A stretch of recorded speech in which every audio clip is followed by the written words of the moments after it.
The fog came first, thick and deliberate, crawling out of the low fields like a living thing. It pressed itself against helmets and rifles, swallowed the edges of bunkers, muffled the distant clank of machinery until sound itself seemed unsure whether it existed. Oberstfreiter Lucas Weber stood at the edge of the German line near the Ardennes, boots sunk into mud that had forgotten whether it was earth or water, and told himself the fog was a blessing. Fog meant concealment. Fog meant the enemy could not see. Fog meant time. He would learn, in the minutes that followed, that fog could also mean revelation. The night had been tense but uneventful. Orders had come down that American armor was nearby, moving faster than expected, punching through gaps that should not have existed. Rumors ran faster than bullets. Patton, his name whispered with a mixture of disbelief and dread. The man who did not stop. The man who turned fuel shortages into momentum and hesitation into slaughter. But rumors were a kind of fog too, and Lucas had learned how to stand inside them without letting them take shape. The guards around him murmured in low voices, cigarettes cupped in hands despite strict orders. Someone joked that the Americans would freeze before they found this place. Another said Patton wouldn't dare advance blind. Lucas said nothing. He watched the fog instead, how it shifted and breathed, how it seemed to gather itself. Then the ground trembled. At first it was so subtle that Lucas thought it was his imagination, or perhaps the fatigue settling into his bones. But the tremor came again, stronger, rhythmic, like a distant heartbeat. A guard to his left stiffened. Another lifted his head, eyes narrowing, listening hard. "What is that?" someone whispered. The sound crept closer, not loud yet, but unmistakable now, a deep metallic growl, layered with the grinding protest of steel against earth. "Engines. Many engines. They wouldn't," a young private said, his voice thin. "Not in this fog." Lucas felt his mouth go dry. He raised his binoculars, though he knew they would be useless. The fog swallowed the lenses instantly, turning the world into a gray wall. The engines grew louder. The ground vibrated beneath his boots, shaking loose pebbles, rattling nerves. Then a shape moved inside the fog. At first it looked like a trick of light, a darker shadow sliding forward where no shadow should be. A second followed, then a third. The fog began to glow faintly, as if lit from within by something vast and approaching. Someone swore softly in disbelief. "Tanks," another guard breathed. "American tanks." They came on without hesitation, silhouettes sharpening as they advanced, their mass forcing the fog to part in slow, violent waves. The first Sherman broke through like a beast emerging from water, its turret already turning, barrel steady, confident. White stars gleamed wetly on olive steel. For a moment, there was silence, not because there was no sound, but because every German on the line had stopped breathing. Then someone laughed. It was a short, broken laugh, edged with hysteria. "My God," the voice said, "they've come straight through it." Another voice followed, older, steadier, heavy with something like awe. "That's Patton," he said. Only Patton would do this. Orders were shouted. Rifles were raised. A machine gun stuttered to life, its bullets vanishing uselessly into steel. The tanks did not slow.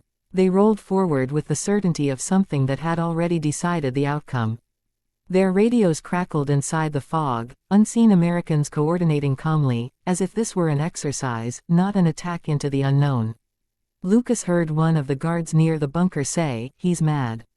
"Completely mad." "No," another replied quietly, watching the tanks advance, watching the fog betray them. "He knows we're afraid." The first shell hit the forward emplacement with a sound like the sky tearing open. Earth and timber erupted, flinging men aside like broken dolls. The shockwave punched the breath from Lucas's lungs. He fell hard, face first into the mud, ears ringing, the world reduced to a high, thin scream. When he pushed himself up, choking, the fog was no longer neutral. It was alive with fire. Muzzle flashes stabbed through it. Tank guns roared. American infantry followed close behind the armor, ghosts with rifles, moving fast, shouting commands that carried with terrifying clarity. A German sergeant scrambled past Lucas, eyes wild. "They're everywhere," he shouted. "They're inside the line." That wasn't possible. The line was supposed to hold. The maps said so. The officers said so. But maps did not account for men like Patton, who treated fog as an invitation. As Lucas stumbled toward the bunker, he heard fragments of conversation breaking through the chaos. A wounded guard propped against a tree, clutching his side, whispered to no one in particular, "We thought they'd stop. Anyone would stop." Another, crouched behind a shattered crate, shook his head in disbelief. "They didn't even slow down. They came like they knew we weren't real." A tank loomed suddenly out of the fog, so close Lucas could see mud splashed along its hull, the scuffed paint, the names chalked near the turret. The barrel swung toward him with terrible patience. He froze, rifle hanging uselessly from his hands. Inside the tank, unseen, an American gunner adjusted his aim, breath steady. The machine was calm because the men inside it were calm. They had orders. They had momentum. They had Patton's voice ringing in their ears, telling them speed was life. The tank fired. The world exploded again. Lucas woke coughing, the taste of smoke and blood thick on his tongue. The bunker was half gone, its roof collapsed, the radio smashed into twisted metal. Around him lay bodies, some moving, some very still. The fog thinned now, burned away by fire and exhaust, revealing the full scope of the collapse. American tanks rolled through the German positions as if they were sketches on paper, crushing wire, flattening trenches. Infantry poured in behind them, efficient and relentless.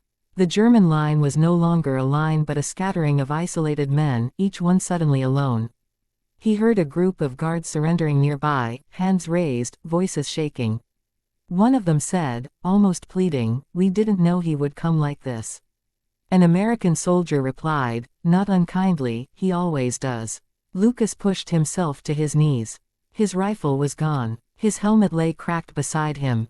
He felt an odd clarity settle over him, the fog lifting inside his mind even as smoke drifted across the field. This was the end of something, though he wasn't sure what. An illusion, perhaps. The belief that there were rules left in this war. As he staggered forward, he passed a group of German guards huddled together behind a wrecked truck. One of them, a man Lucas recognized as Franz, stared at the advancing Americans with hollow eyes. What did they say? Franz asked no one. What were we supposed to say when the tanks came out of the fog? No one answered him. The question seemed absurd now. Farther ahead, Lucas saw an officer trying desperately to organize a counterattack, his voice cracking as he shouted orders no one could follow. A tank round ended that effort in a heartbeat. The fog had retreated to the edges of the field, as if ashamed of what it had revealed. Sunlight broke through, weak and pale, illuminating the aftermath. Burned vehicles, torn earth, men sitting in shock, or lying still. Lucas stopped walking. He raised his hands slowly, deliberately, feeling the weight of the moment settle on his shoulders. An American soldier approached, rifle ready but eyes tired, wary rather than hateful. Behind the soldier, a tank idled, its engine rumbling like a satisfied animal. The American glanced back at it, then at Lucas. Hell of a way to wake up, huh? Lucas nodded, unable to speak. His mind replayed the first moment, the shadow in the fog, the sound of engines that had not asked permission. As he was led away with other prisoners, he overheard more fragments of German voices, the last words of a defense that had vanished almost as quickly as it had formed. "He used the fog against us," someone said bitterly. "No," another replied softly. "He used our certainty." Hours later, when the field was quiet again and the fog was nothing more than a memory clinging to the low ground, the story was already taking shape. Guards would tell it in camps and hospitals, in whispers and in shame.